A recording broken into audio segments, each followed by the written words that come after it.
O nível cerebral superior do sistema nervoso central, ele é chamado de prosencéfalo e ele se divide em diencéfalo e telencéfalo. Então hoje a gente vai falar de uma das estruturas diencefálicas. Antes de falar do hipotálamo, é importante a gente entender que os seres humanos, assim como outros animais, têm um relógio interno, que ele opera até na ausência de qualquer informação interna e externa sobre a hora do dia. Então, nesse caso, a gente tem um ciclo circadiano, que é um ciclo de 24 horas. Esse ciclo circadiano de 24 horas, ele é sincronizado pela existência da luz, ou seja, amanheceu, a gente sincroniza esse ciclo a cada 24 horas. A presença de luz faz com que a gente resete o nosso ciclo circadiano. Pessoas que ficam trancadas num local sem ausência de informações, de dicas externas, de hora do dia, por exemplo, ou de dicas de qual horário do dia, elas vão ter, na verdade, uma dificuldade de resetar esse ciclo circadiano. Então, o que vai acontecer com elas? Elas vão, embora elas mantenham o ciclo de atividade em torno de 24 horas, vão ser um pouquinho mais longos, em torno de 26, a pessoa vai ter a tendência de acordar um pouquinho mais tarde, começar a alterar um pouquinho a sua hora de dormir, a sua hora de acordar, porque ela não tem dicas de quando amanheceu ou dicas de quando anoiteceu. Basta a pessoa novamente ser sujeita a estímulos que dão as dicas que amanheceu, que amanheceu ou que anoiteceu, a pessoa ajeita, ou seja, melhor dizendo, sincroniza o seu ciclo circadiano e começa a ter um comportamento mais previsível de hora de vigília e de hora de sono. Esse comportamento de sincronização do nosso ciclo circadiano, ele está associado, na verdade, a uma estrutura do epitálamo. Quando a gente recebe informação de luz do dia, lembra que eu falei da célula ganglionar da retina, aquela célula que controla, que percebe a luminosidade e vai controlar a construção do músculo pupilar? Essa célula ganglionar, ela também traz informação de presença de luz para uma outra estrutura do sistema nervoso central, que é o hipotálamo. O hipotálamo é uma estrutura do diencéfalo. O hipotálamo tem uma área chamada núcleo supraquiasmático. É uma estrutura do hipotálamo. O núcleo supraquiasmático é uma estrutura que é um conjunto de neurônios que eles têm uma oscilação natural que dura aproximadamente 24 horas. Eles têm, eu não vou entrar em detalhes aqui, porque seria me estender demais, mas eles têm uma oscilação que eles produzem proteínas, produzem determinados conjuntos de proteínas que acontecem em períodos de 24 horas e é endogenamente controlado. Isso faz com que o núcleo supraquiasmático funcione como um relógio biológico interno, ou seja, a cada 24 horas essas células do núcleo supraquiasmático elas fecham um ciclo de produção de proteínas, degradação dessas proteínas, produção de proteínas, degradação dessas proteínas. Então esse ciclo acontece em aproximadamente períodos de 24 horas. E esse ciclo acontecendo em aproximadamente períodos de 24 horas, na verdade ele precisa sempre ser sincronizado com o começo do dia. Esse sincronismo acontece como? Esse sincronismo acontece justamente a partir da entrada de luz pela retina. Essa informação luminosa é trazida pela célula ganglionar da retina e chega ao núcleo supraquiasmático. Então, quando essa informação, amanheceu, chega no núcleo supraquiasmático, isso é um estímulo para que haja como se fosse resetar esse cronômetro, ou seja, começar um novo ciclo de 24 horas. Então essas células vão começar novamente a produzir proteínas e degradar essas proteínas num ciclo de 24 horas. Isso define o que é um relógio biológico interno. Esse relógio biológico interno é essencial, na verdade, para o funcionamento de vários outros órgãos, e sistemas no nosso organismo. Então, esse relógio biológico interno no núcleo supraquiasmático, que é uma estrutura do hipotálamo, que faz parte do diencéfalo, esse relógio biológico interno, essa informação ela vai ser conduzida a uma outra estrutura do diencéfalo que é chamada glândula pineal. A glândula pineal, essa glândula pineal produz um hormônio é qualquer substância química que é liberada na corrente sanguínea. Essa glândula pineal, que é chamada também de epitálamo, ou seja, uma estrutura do diencéfalo, ela produz um hormônio que é chamado melatonina, que eu tenho certeza que vocês já ouviram falar. A produção de melatonina é muito baixa, ela é muito baixa durante o dia e ela vai aumentando durante a noite, né, tendo o seu pico de produção entre 2 e 4 horas da manhã. Essa melatonina, o que acontece? Ela é liberada na corrente sanguínea.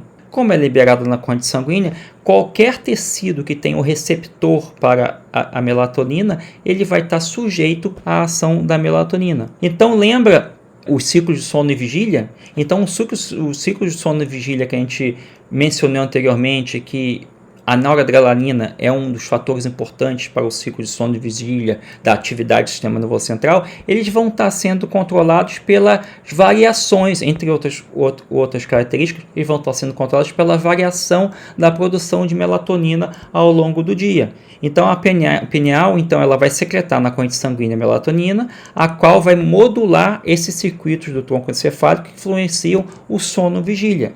Então, a síntese de melatonina aumenta à medida que a luz ambiental diminui, alcançando seu máximo entre 2 e 4 horas da manhã. Então, aquelas estruturas do tronco encefálico que a gente viu que produzem noradrenalina, por exemplo, essas estruturas vão estar sendo moduladas, a produção de noradrenalina, por exemplo, vai estar sendo modulada pela presença de melatonina na circulação sanguínea.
E hoje a gente vai continuar a discussão sobre o diencéfalo, falando um pouco sobre o hipotálamo, e dentro do telencéfalo vamos falar sobre o sistema límbico e vou falar também sobre hipocampo. Quando a gente estiver discutindo o sistema límbico, a gente vai estar falando também, vou mencionar várias vezes também o hipotálamo. Então a gente vai estar discutindo, indo e voltando nesse assunto. Então, em relação ao sistema límbico, quando a gente está falando de sistema límbico, a gente vai estar falando de emoções. Então, na verdade, é um conjunto de estruturas corticais e subcorticais que estão relacionadas à geração de emoções, estão geradas respostas, né, às emoções. Então, são respostas que nós temos as emoções que são respostas voluntárias, são respostas involuntárias também, ou seja, são respostas que estão relacionadas ao controle somático, ou seja, o controle voluntário, respostas vegetativas, que estão relacionadas ao sistema nervoso autônomo, ou seja, são respostas involuntárias. E essas respostas, elas são, na verdade, o sistema límbico, esse conjunto de estruturas, ela vai se comunicar com os eferentes motores, ou seja, com os neurônios que vão gerar essas respostas via estruturas muito importantes. Uma delas é o hipotálamo e estruturas do tronco encefálico, que a gente discutiu na aula passada, né, que vão estar relacionadas, na verdade, à resposta motora de um comportamento emocional. Então, todas as reações relacionadas ao comportamento emocional são extremamente complexas, né? Então, o que a gente vai discutir hoje, na verdade, a gente vai passar superficialmente sobre esse comportamento geral que a gente denomina emoções. O sistema límbico, né? Limbo significa borda, é o termo proposto por Paul Broca. Paul Broca, a gente vai falar Paul Broca na aula que vem, ou na próxima aula, daqui a 2 aulas.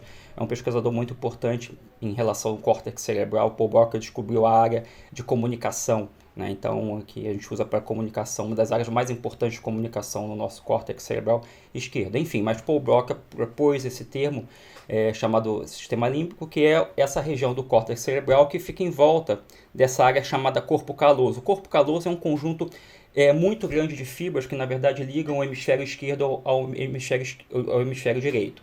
Então, essa área em volta do corpo caloso, que é formada por córtex, esse córtex pré-frontal, medial, esse córtex que é chamado giro do cíngulo, e estruturas subcorticais que estão mostradas aqui em verde, que na próxima figura a gente vê com um pouquinho mais de detalhe, como, por exemplo, essa estrutura chamada amígdala, o hipotálamo, que está indicado aqui, essa estrutura do tálamo, que é um núcleo talâmico, são estruturas que estão relacionadas à geração das emoções, né? Então, todas as estruturas, elas fazem parte do sistema límbico. É um sistema que, na verdade, grande parte dele tá formado por estruturas do diencéfalo. Então, é uma estrutura extremamente importante no nosso sistema nervoso central. O sistema límbico, na verdade, ele pode-se entender que ele faz a conexão, né, entre o nosso cérebro reptiliano, no sentido daquele cérebro, né, o cérebro, ou a região do sistema nervoso que gera os comportamentos intuitivos, instintivos. Essa região do sistema nervoso que a gente discutiu em detalhes na aula passada, que é o tronco encefálico. Então, todas as funções vegetativas mais básicas, né, pode ser chamado esse cérebro reptiliano, né, que todos os vertebrados têm. O sistema límbico, na verdade, ela vai fazer essa ligação entre esse cérebro reptiliano que a gente tem, né, que tá, na verdade, extremamente ligado à geração de emoções também, com o córtex cerebral. E um componente importantíssimo do sistema límbico é essa estrutura chamada hipotálamo. O hipotálamo, a gente vai falar bastante sobre o hipotálamo na próxima unidade de sistema endócrino, que é uma estrutura importantíssima relacionada ao sistema endócrino, mas o hipotálamo, para que a gente, nessa aula aqui, a gente discuta, o hipotálamo tem um papel importantíssimo no controle do comportamento. E, além disso, o hipotálamo tem um papel importantíssimo também em controle de condições internas do corpo, como temperatura, quantidade de sais, quantidade de líquidos no sangue, sede, fome, saciedade, tudo isso é controlado pelo hipotálamo. Então, é uma estrutura extremamente complexa.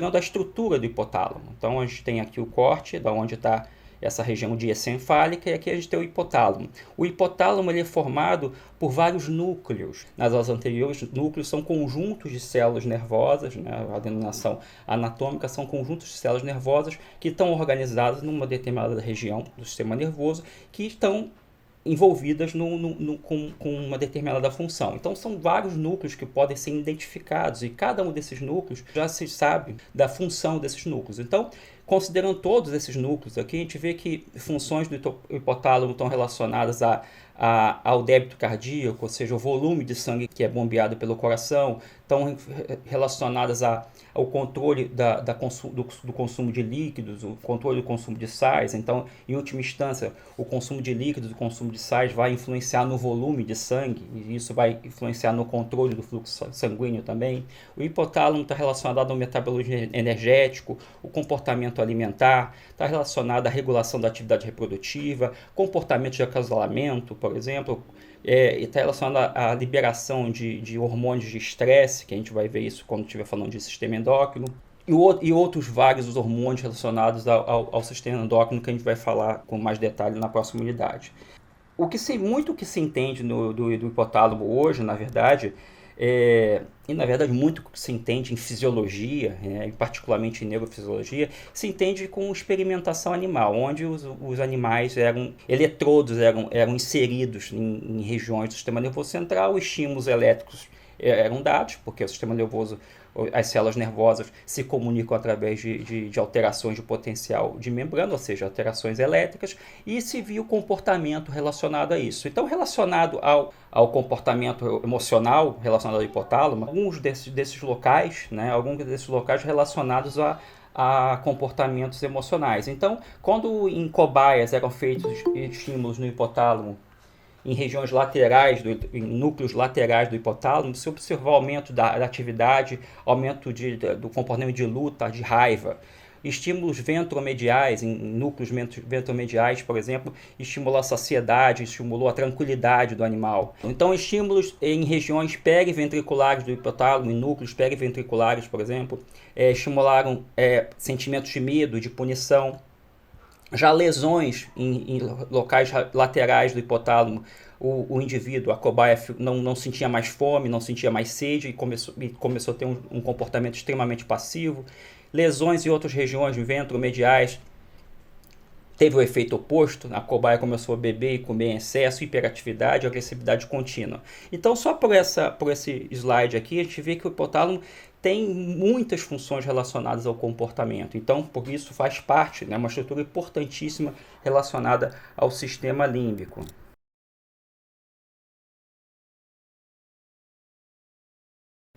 Não digo primeiro, mas mais importantes contribuições relatadas na ciência foi feita em 1928, ou seja, bastante tempo atrás, quase 100 anos atrás, com experimentos em gatos, em felinos, onde esse cidadão chamado Philip Bard, ele fez experimentos que sustentaram a ideia que o hipotálamo é um centro importante na coordenação de componentes viscerais e somáticos relacionados ao comportamento. Então, o que ele fez? O Bard, ele pegou o cérebro de gatos, ele retirou basicamente toda a região do telencéfalo. Ele fez um corte e retirou toda a região do telencéfalo, mantendo uma porção do hipotálamo caudal. Ou seja, ele retirou até um pedaço do hipotálamo, mas manteve uma porção do hipotálamo caudal. E o que se observou nesse animal onde praticamente todo o telencéfalo foi retirado? Se observou o comportamento chamado de raiva simulada, ou seja, raiva simulada por quê? Porque ela não tinha um alvo específico. O gato com raiva simulada, depois dessa cirurgia, ele apresentou comportamento de arqueamento da coluna, mostrando as garras, aquele movimento rápido da cauda, aumento da pressão arterial, aumento da frequência cardíaca, dilatação de pupilas, piloereção, ou seja, ficar arrepiado. Ou seja, o animal estava furioso, não vou dizer por nada, né, porque o cérebro dele foi retirado, mas obviamente ele não tinha consciência disso, mas o animal estava apresentando um comportamento de raiva em direção a nada, um comportamento de raiva resultado da retirada, né, de todo o telencéfalo, mantendo somente essa estrutura, uma porção caudal do hipotálamo. Por outro lado, se no outros animais, quando foi feita a seção, né, de todo o telencéfalo e retirando essa porção caudal do hipotálamo, o animal não apresentava raiva simulada, não apresentou esse comportamento. Então, nesse caso aqui, concluiu a partir desse experimento que núcleos presentes nessa porção caudal aqui do hipotálamo são núcleos que são importantes para o comportamento, né, comportamento agressivo. E, eventualmente, a gente vai discutir isso mais adiante, a retirada de regiões superiores do sistema nervoso central tem uma influência importante, ou seja, porque cortou também a inibição, né, de comportamentos agressivos desse animal. Aqui eu tenho um vídeo, que eu não sei, é um vídeo antiquíssimo, né, na verdade, eu não sei se vocês vão conseguir ver, que na verdade não são gatos que foram sujeitos a essa experimentação, foram gatos que foram sujeitos a eletrodos foram inseridos em regiões do hipotálamo. E quando se liga o eletrodo, ou seja, começa a dar um choquinho, um estímulo elétrico nesse eletrodo, ou seja, um estímulo elétrico naquela região do hipotálamo, o animal vai manifestar um comportamento agressivo. A clearer experiment was performed with cats. In this classic example, the hypothalamus, the rhythm maker, was implanted with electrodes. Could it be responsible not just for rhythms, but also for rage? The switch is turned.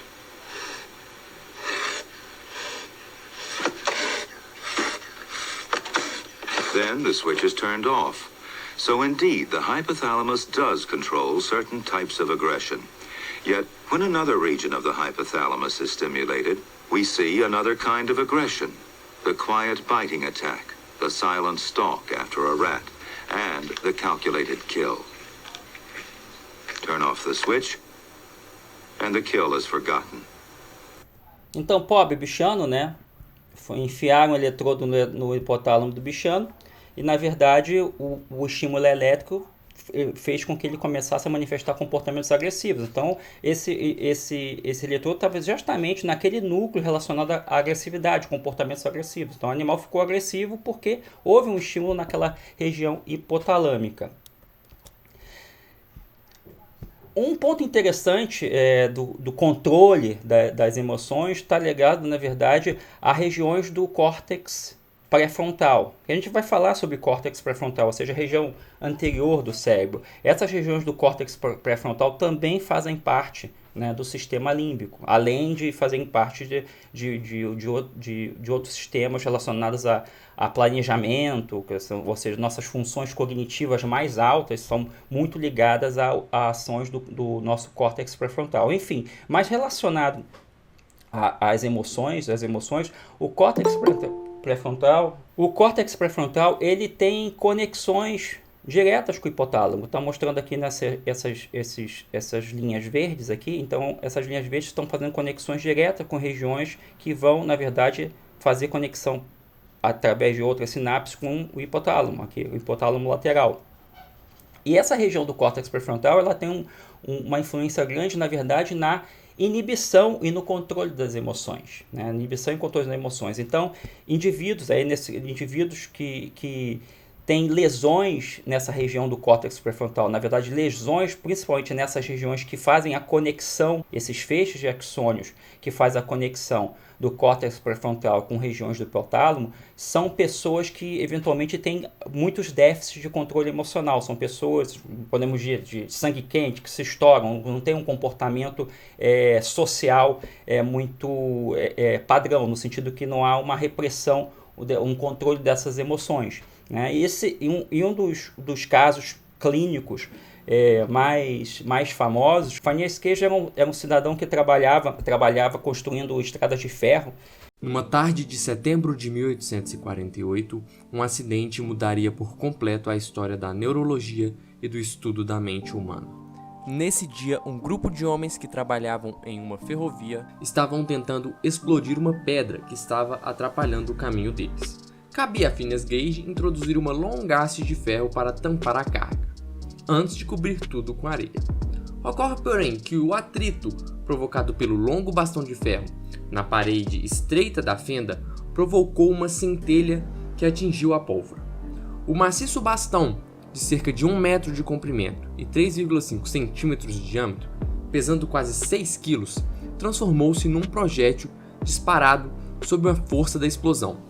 Esse terrível míssil atingiu Phineas Gage bem abaixo do olho esquerdo e, numa fração de segundos, rompeu seu crânio, saindo por um orifício no topo da cabeça e projetando-se quase 50 metros adiante.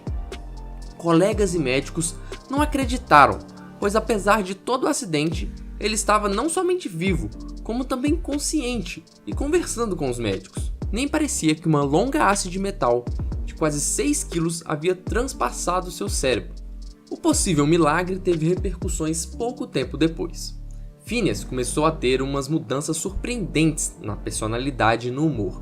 Ele se tornou extravagante e antissocial, praguejador e mentiroso, com péssimas maneiras. Ele não conseguia se manter no trabalho por muito tempo e também não conseguia planejar o seu futuro. Os seus amigos mesmos disseram que Phineas Gage já não era mais o mesmo.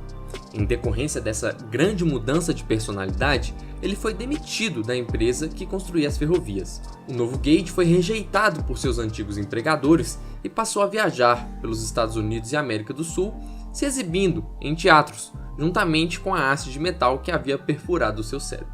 Ele morreu em 1860, na Califórnia, 12 anos após o acidente.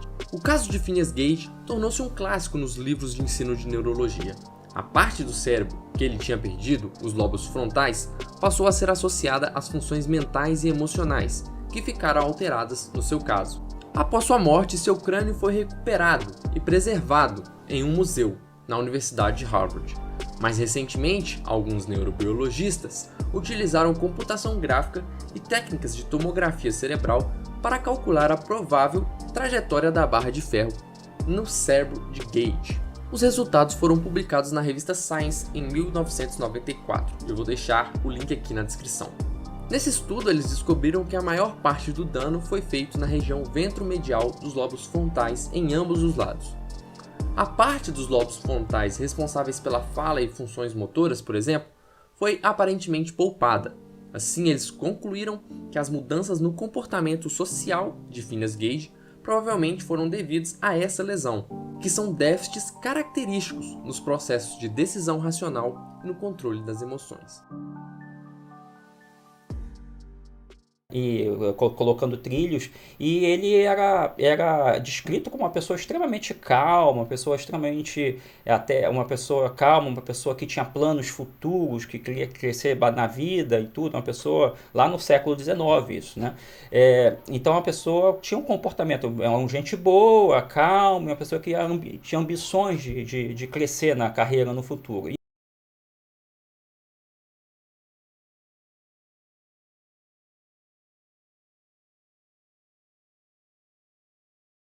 E ele se recuperou, Mas só que o que aconteceu? Depois de algum tempo se percebeu que ele mudou muito o comportamento dele. Ele ficou uma pessoa extremamente antissocial, uma pessoa extremamente agressiva. Isso está muito relacionado, fizeram estudos no crânio, com estudos feitos no crânio dele, se entendeu o que aconteceu. Esse vergalhão cortou essas conexões do córtex pré-frontal com o sistema límbico. E, na verdade, fez com que o Phineas tornasse uma pessoa extremamente antissocial, extremamente agressiva, extremamente impulsiva. Então, esses casos médicos da história da medicina são bem interessantes, que, na verdade, muito que se sabe em neuro relacionado à medicina é por experimentação e tentativa e erro. Ou a pessoa tem o ser humano, claro, com o ser humano não se pode fazer experimentação, como se faz nos gatos, fez nos gatos e vários outros mamíferos, mas o ser humano sofre um acidente grave e se percebe que uma determinada região do sistema nervoso foi danificada. E se observa uma alteração de comportamento. Isso foi um dos casos clássicos da neuromedicina, do Phineas Gage. Esse aqui é um procedimento que na década de 50 do século passado era muito comum, a lobotomia transorbital. A lobotomia transorbital também, o que ela fazia? Pegava um picador de gelo e enfiava sobre o globo ocular e se batia com o martelinho. Tac, tac, tac. Com isso, basicamente, se fazia um dano sem controle nenhum na região do córtex pré-frontal, e se acreditava, naquela época não tinha remédios antipsicóticos, não tinha nada, né? Se acreditava que isso iam controlar o comportamento das pessoas.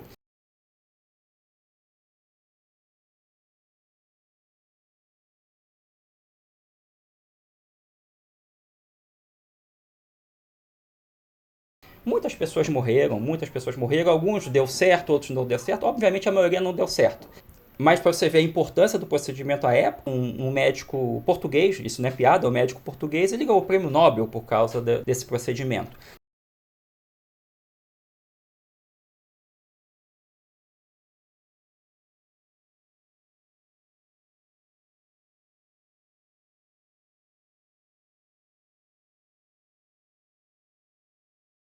Um componente extremamente importante do sistema límbico, que na época que o sistema límbico começou a ser descrito lá no século passado, não se tinha esse conhecimento, é uma região chamada amígdala. Então aqui a gente tem mostrando o sistema límbico, o giro cingulado, o córtex aqui pré-orbital e pré-frontal. E o que a gente vê aqui próximo do hipotálamo é essa região chamada amígdala. A amígdala ela é localizada nesse lobo que é chamado lobo temporal do cérebro, e a amígdala, na verdade, ela recebe uma convergência de informação sensorial muito grande. Então a amígdala ela vai receber informação sensorial visual, informação processada já, então informação sensorial visual, somática sensorial, ou seja, percepção de tato, de dor, informação visceral sensorial, então informação de dor, por exemplo, das vísceras, informação auditiva, informação olfativa. Inclusive tem locais na amígdala, núcleos na amígdala que estão associados ao reconhecimento de faces. Então a amígdala se entende hoje em dia uma estrutura muito importante no sistema límbico, principalmente associada ao sentimento de medo, à emoção do medo. Então aqui está mostrando essa figura com um pouquinho mais de detalhe, está mostrando aqui conexões na amígdala. Então aqui está a amígdala e a gente vê que a amígdala tem conexões com várias regiões do sistema límbico, né? Ela está de alguma forma ligada, e com regiões importantes também, ó, aqui, do tronco encefálico, né? Então qualquer emoção originada na amígdala tem repercussões em funções controladas pelo tronco encefálico, por exemplo, frequência respiratória, frequência cardíaca. Então, essa conexão é muito importante. Então, a amígdala recebe essas informações sensoriais, né, que eu falei, processadas já, e ela tem a saída, ou seja, eferência. Então, ela se conecta com o hipotálamo, então, conexão com o hipotálamo, mostrado aqui, ela se conecta com o tronco encefálico, então, mostrando conexões com o tronco encefálico, ou seja, controlando o sistema motor visceral. Ela se conecta com áreas pré-frontais também, ou seja, aquele córtex pré-frontal que a gente discutiu nos últimos slides, relacionados ao planejamento futuro. Né, também são conectadas à amígdala. E aí a gente tem um ponto bem interessante que a gente vai retornar nesse ponto daqui a pouco. Então a amígdala, tu vê que ela tem altas conexões, recebe informações sensorial de todo canto, né, e se conecta também, ou seja, tem eferência para várias regiões do sistema nervoso central. Esses pesquisadores, em 1939,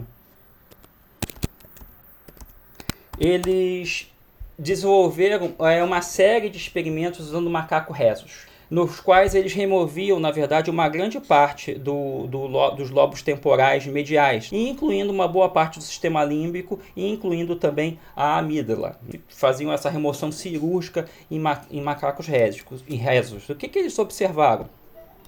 Eles observaram, na verdade, um conjunto de comportamentos anormais nesses animais. Né? Primeiro, esses animais que tinham toda essa região removida, eles tinham uma tendência de colocar na boca objetos que geralmente macacos normais não colocam. Apresentavam uma hiperatividade, hipersexualidade, né? E queriam tocar e fazer contato físico com tudo e qualquer coisa, objeto do ambiente. Geralmente, um macaco rhesus selvagem, quando ele é capturado, é extremamente hostil em relação aos seres humanos. Né? Depois das cirurgias, eles estavam se comportando praticamente como animais domesticados, bem bonzinhos. Apresentaram reações motoras e vocais geralmente associadas com medo e raiva, mas não eram mais induzidas, essas reações motoras de medo e raiva, melhor dizendo, não eram observadas quando eles estavam próximos de seres humanos, algo que é comum, né, no macaco rhesus, ele ter essas reações de medo e de raiva. E também eles não demonstraram nenhum medo, por exemplo, quando uma cobra, que é um estímulo extremamente aversivo para um macaco rhesus, como uma cobra era mostrada a eles, ou seja, era apresentada. Então eles não tinham mais medo de cobra, por exemplo. Então, a partir daí, o que começou a entender? Você começou a entender que a amígdala ela essencial para o sentimento de medo. Então, os macacos que tinham a amígdala retirada, eles pararam de apresentar comportamentos normais de medo, né? De medo ou de evitar alguns objetos, ou evitar animais que eles normalmente apresentavam. Isso aí foi ligado à presença, na verdade, à retirada da amígdala. Nesse caso aí, como houve uma retirada de várias regiões do sistema límbico, eles não podiam fazer uma assertiva específica em relação à amígdala. Mas no caso aqui desse outro pesquisador, um outro estudo, também em macacos rhesus, nesse caso, ele fez uma intervenção específica na amígdala, ou seja, ele fez a remoção de uma amígdala de um dos lados do cérebro, e além da remoção de uma amígdala, ele fez o corte daquele corpo caloso, ou seja, aquelas fibras que conectam os dois lados do cérebro, e ele fez o corte também dessa região que é chamado quiasma óptico, que é um conjunto de fibras que, na verdade, cruza a informação visual de um lado para o outro do cérebro. Então, na verdade, ele isolou, né, o cérebro do macaco rhesus em dois cérebros, né, dois hemisférios isolados, e ele também fez esse corte do quiasma óptico. E o que ele observou? Ele observou que quando a amígdala, aqui não é o local da amígdala, só eu aproveitei uma figura de um outro livro para adaptar aqui, mas quando a amígdala de um lado do cérebro era retirada e uma cobra era apresentada num campo visual do mesmo lado de onde foi feita a lesão nessa amígdala, o que acontecia?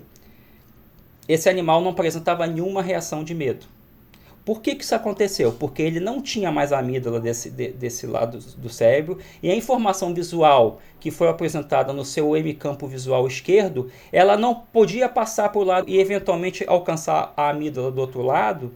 Por quê? Porque as conexões existentes entre o lado esquerdo e o direito do cérebro foram completamente seccionadas.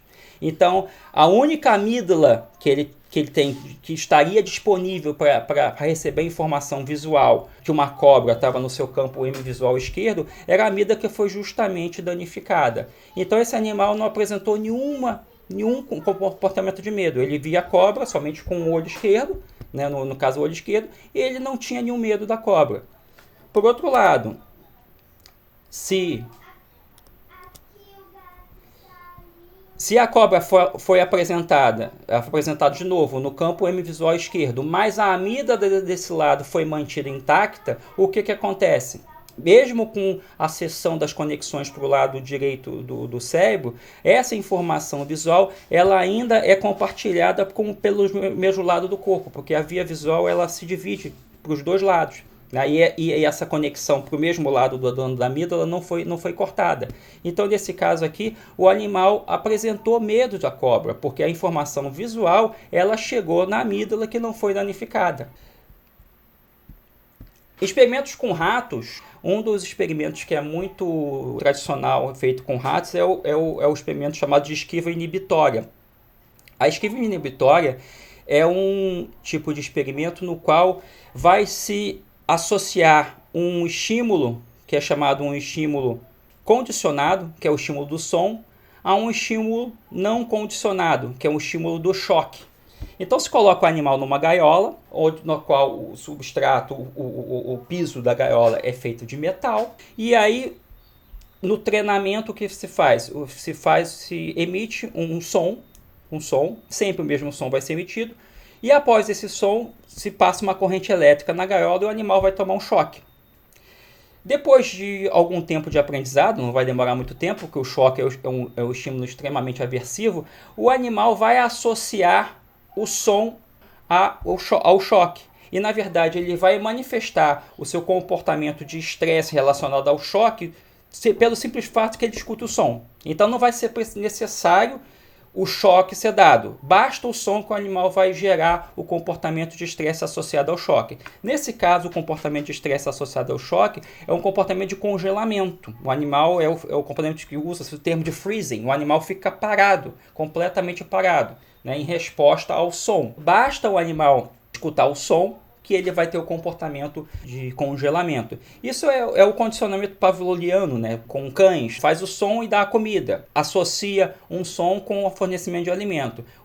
Vai chegar um momento que o animal vai estar treinado, você basta fornecer o som que o animal vai começar a salivar, porque ele já sabe que ele vai receber o alimento. Ele vai estar condicionado. Então, no caso aqui, só que no caso do alimento não é um estímulo aversivo.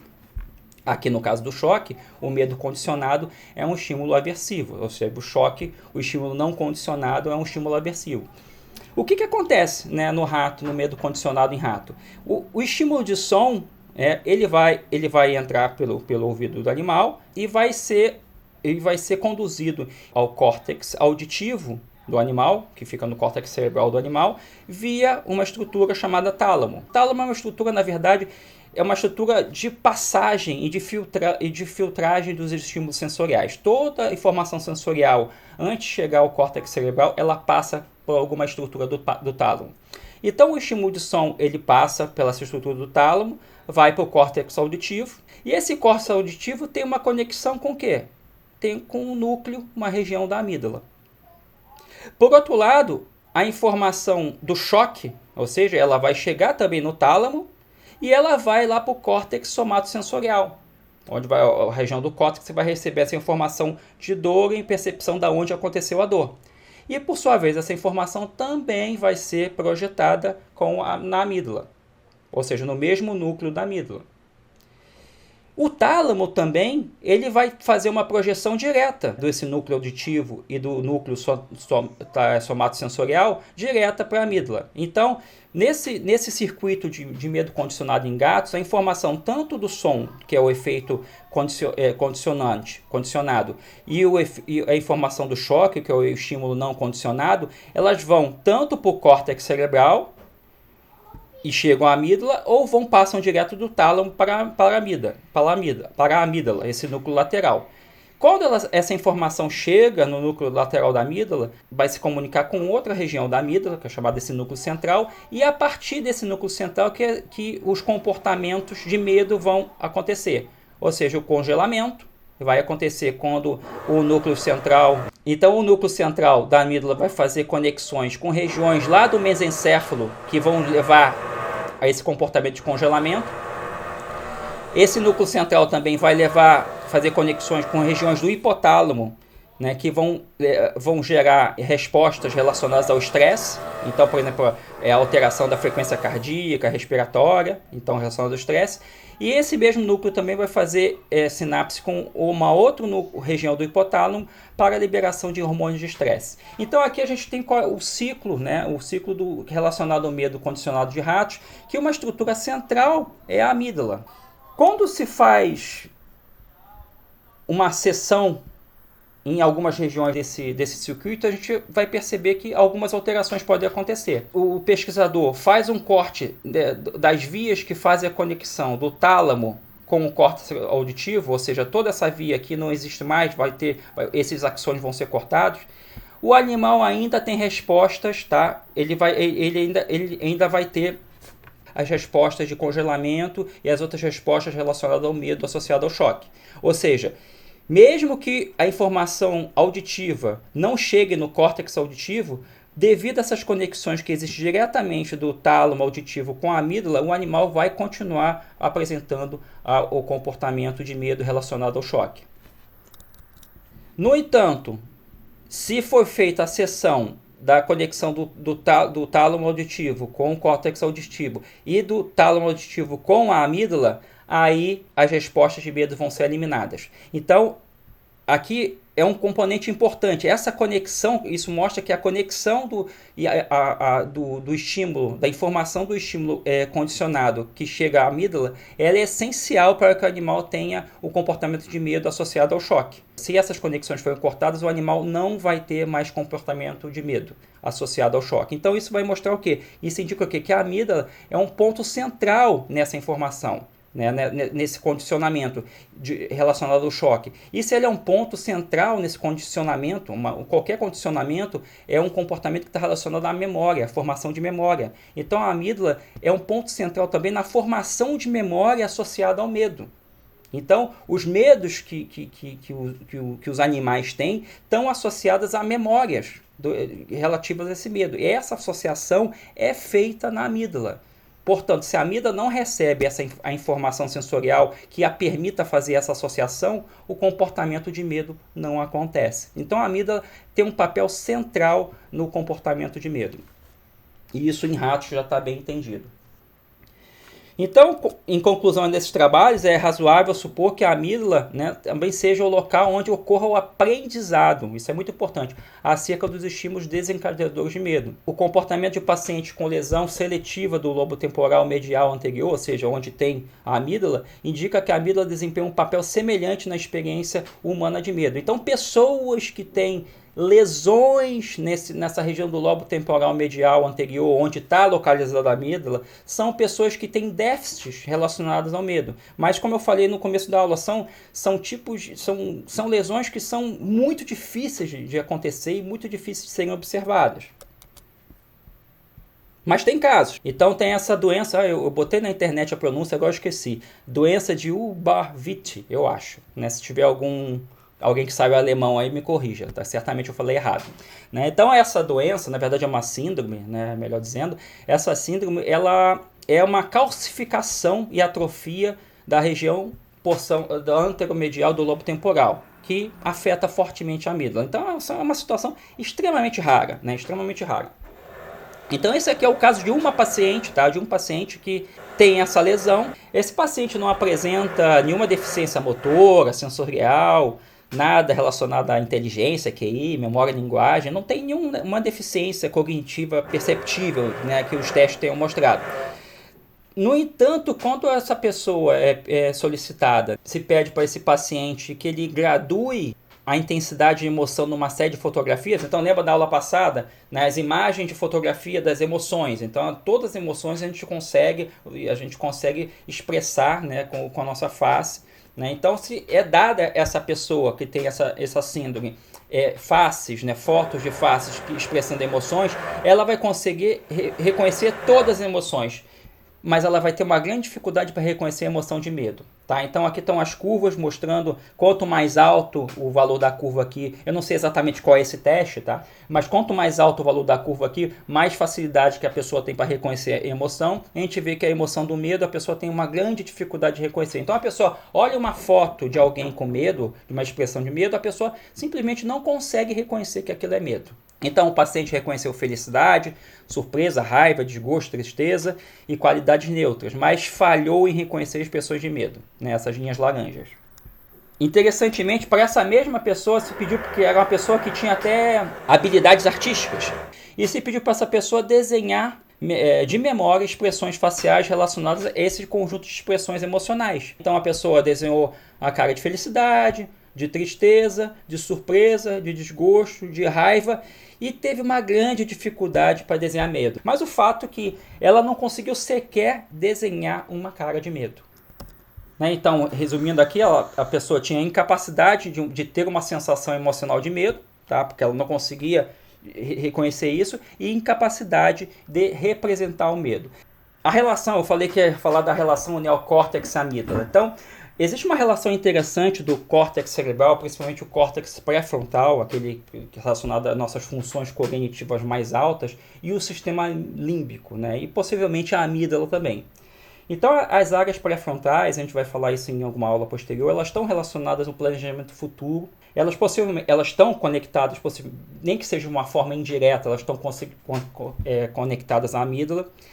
E a amígdala e o sistema límbico, portanto, pode influenciar nas decisões. Em decisões, por exemplo, onde existe uma situação que não existe uma lógica clara, uma lógica racional clara para que seja tomada a decisão. E, eventualmente, um componente emocional pode estar associado à tomada de decisões. Então, nesse sentido, o sistema límbico ele certamente tem um papel muito importante, né, em seres humanos, na tomada das nossas decisões. E aqui eu vou trazer um exemplo bem interessante, que tem um correlato bem interessante com neurofisiologia. Eu não sei se vocês estão familiarizados com essas situações, de dilemas.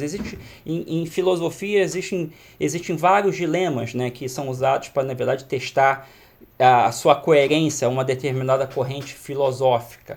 Então, dois dilemas que são famosíssimos, na verdade foram propostos lá no início do século passado, são o dilema do bonde e o dilema da passarela, que na verdade são dilemas que o da passarela é uma variação do dilema do bonde. Não? Qual é o dilema do bonde? Está vindo um bonde sem freio, e esse bonde, se ele seguir pelo seu trilho, ele vai passar em cima de 5 pessoas. E as 5 pessoas vão morrer. O pessoal que escuta o dilema sempre acha que um não vai morrer. Vão morrer os 5.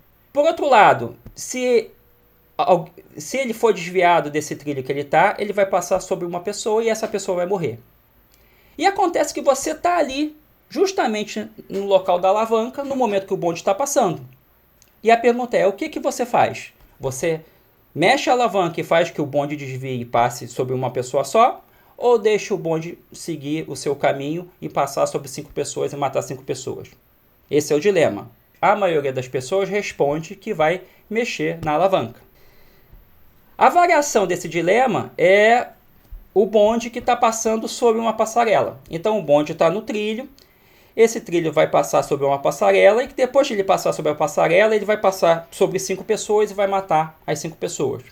No entanto, nessa passarela, tem uma pessoa nessa passarela, em cima dessa passarela. E a gente sempre está no local errado, na hora errada, né? E você está passando ali na passarela naquele momento.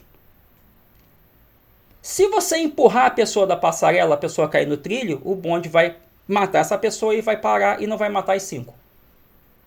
Qual a decisão que você toma? Sob o ponto de vista aritmético da doutrina consequencialista, ou seja, só se analisa a consequência das ações, ou seja, a doutrina utilitarista, não tem diferença. Não tem diferença. É melhor matar 1 do que matar 5. Né? Então, o utilitarista, já indo um pouquinho aí mais para a filosofia, um utilitarista vai mexer na alavanca para matar 1 e vai empurrar o cidadão aqui para matar 1 também. Mas quando a gente coloca esse dilema aqui e confronta os alunos com esse dilema, as respostas são muito mais divididas. Aquela mesma pessoa que no primeiro momento, com certa naturalidade, disse que vai mexer na alavanca e desviar o bonde para que uma pessoa só morra, ela tem dificuldade em admitir que empurraria essa pessoa de cima da passarela para salvar as outras 5. O que está envolvido aqui? Nesses dilemas, o componente emocional está muito mais relacionado a essa decisão de empurrar a pessoa da passarela do que a decisão de mexer na alavanca. A decisão de mexer na alavanca, na verdade, a gente consegue até se afastar um pouco da decisão. Olha, eu estou ali, eu só vou mexer na alavanca.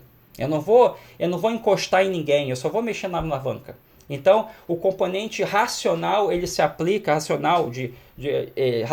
livre de emoções, ou com pouca emoção associada, ele se aplica muito mais à resolução desse dilema do bonde do que a essa variação de dilema. Nessa variação de dilema, a gente tem que ativamente empurrar uma pessoa, interagir com uma pessoa. E nesse sentido, o componente emocional aqui é muito mais forte.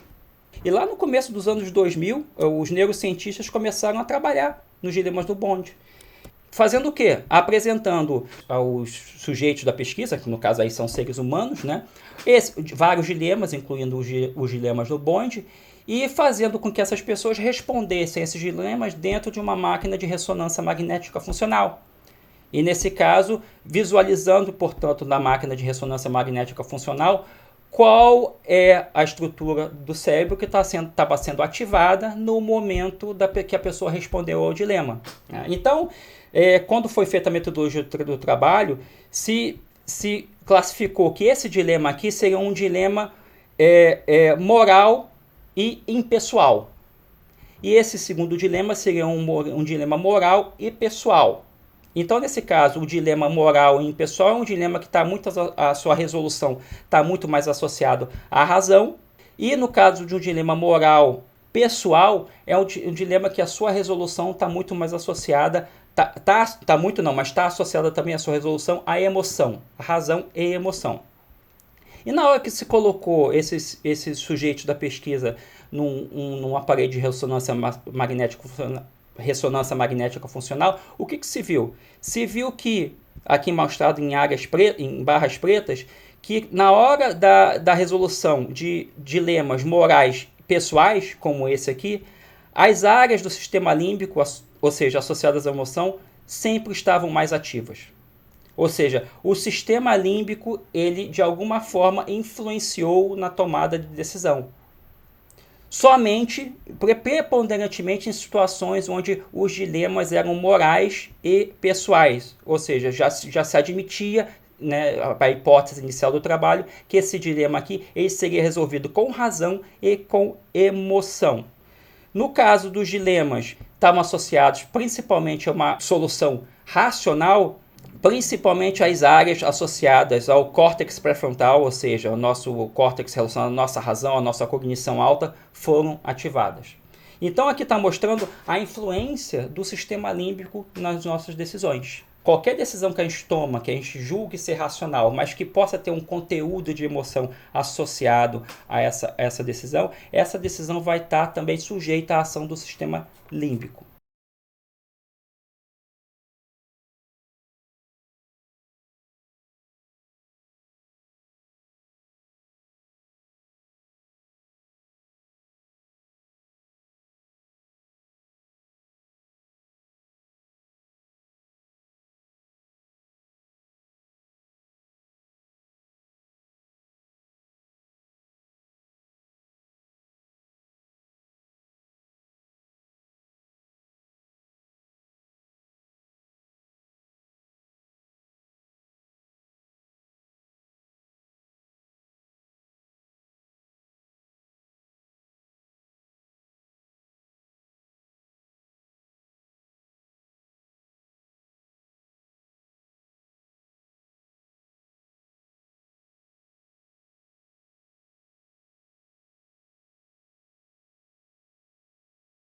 Vamos então a uma segunda parte de uma resenha sobre o livro O Erro de Descartes, de Antônio Damasio, um premiado neurocientista, em que apresenta um texto fundamental para todas as pessoas interessadas na ciência psicológica. Na primeira parte, eu apresentei o acidente de Phineas Gage, explicando sobre o ocorrido e tratando sobre uma lesão em uma área específica chamada região pré-frontal ventromediana. Neste vídeo, eu estarei tratando sobre outros casos investigados pelo autor e das evidências encontradas por ele que sugerem a íntima relação entre a emoção e a razão. Não deixe de dar o seu like durante a vinheta, ele é muito importante para o crescimento deste projeto.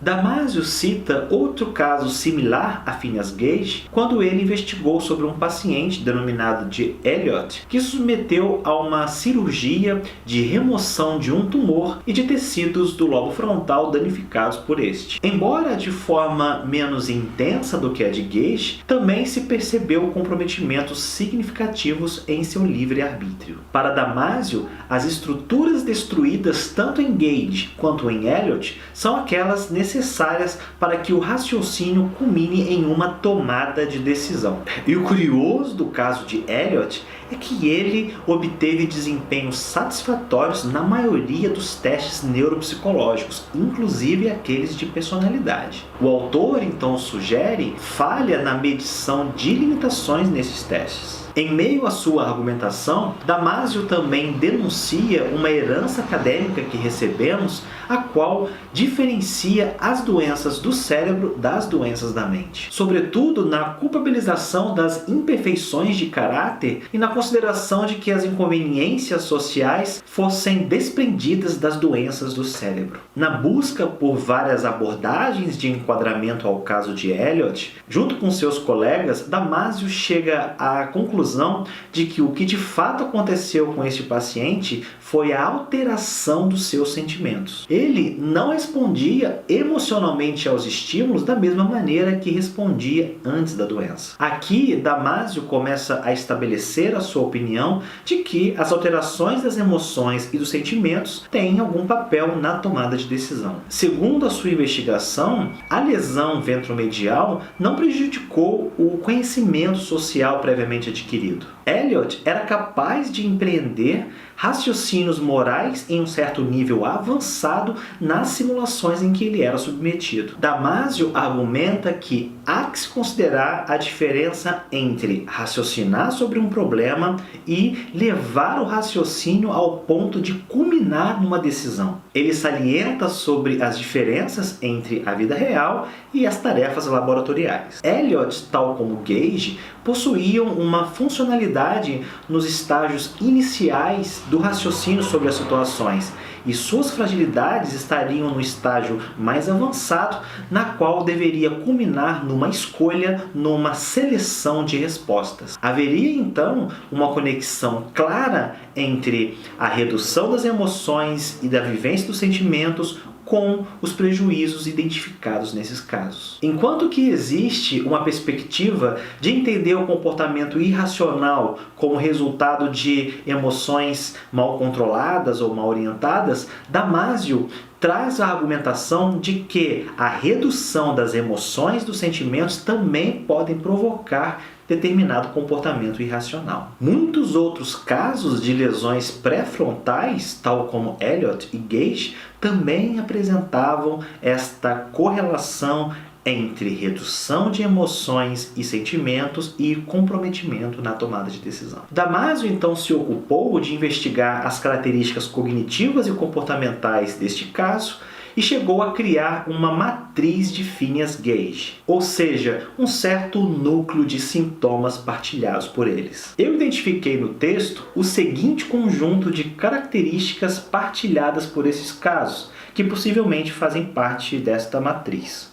Vamos lá. rigidez e perseverança na forma de encarar a vida, incapacidade de organizar uma atividade futura e de conservar um emprego rentável, falta de originalidade e de criatividade, tendência a se vangloriar e apresentação de uma imagem favorável de si próprio, estereotipias nos modos de agir, menor aptidão para sentir prazer e reagir à dor, impulsos sexuais e exploratórios diminuídos, ausência de defeitos motores, sensoriais ou de comunicação e uma inteligência geral preservada de acordo com o contexto sociocultural. Outras lesões cerebrais também implicam em prejuízos na capacidade de tomar decisões em assuntos pessoais ou sociais. É o caso, por exemplo, de pacientes com anosognosia que apresentam lesão em regiões específicas no hemisfério direito. O efeito deste estado neurológico é a incapacidade da pessoa estar consciente sobre a sua própria doença, como, por exemplo, não reconhecer as paralisias do seu corpo. Damasio reforça com este argumento a premissa de que certos prejuízos de comportamento podem não possuir uma motivação puramente psicológica. A anosognosia ocorre de forma sistemática com a lesão em uma parte específica do cérebro. E esta lesão, então, é acompanhada de paralisias no lado esquerdo do corpo. Neste caso, alguma pessoa que você pode conhecer em que esteja extremamente feliz e satisfeita, mesmo lidando com uma paralisia do lado esquerdo do seu corpo, pode ser que ela esteja sofrendo desta condição neurológica chamada anosognosia. Além deste esquecimento pela afetação de seus membros, estes pacientes tendem a responder com falta de emoção e com déficit de sentimentos quando são questionados sobre a sua própria fragilidade. E com esta ausência, Damasio então reforça que as tomadas de decisões sociais ou pessoais acabam sendo profundamente prejudicadas. Outra evidência da importância da emoção para a razão. Tanto os anosognósicos quanto os doentes com lesões pré-frontais possuem fragilidades na tomada de decisão em assuntos pessoais e sociais, são indiferentes a seu estado de saúde e possuem uma certa tolerância estranha à dor. Chegamos então ao fim da nossa segunda parte da resenha. Vem acompanhando comigo esta leitura. Não deixe de dar o seu like, não deixe de se inscrever no canal. Nos vemos no próximo vídeo. Até breve. Tchau!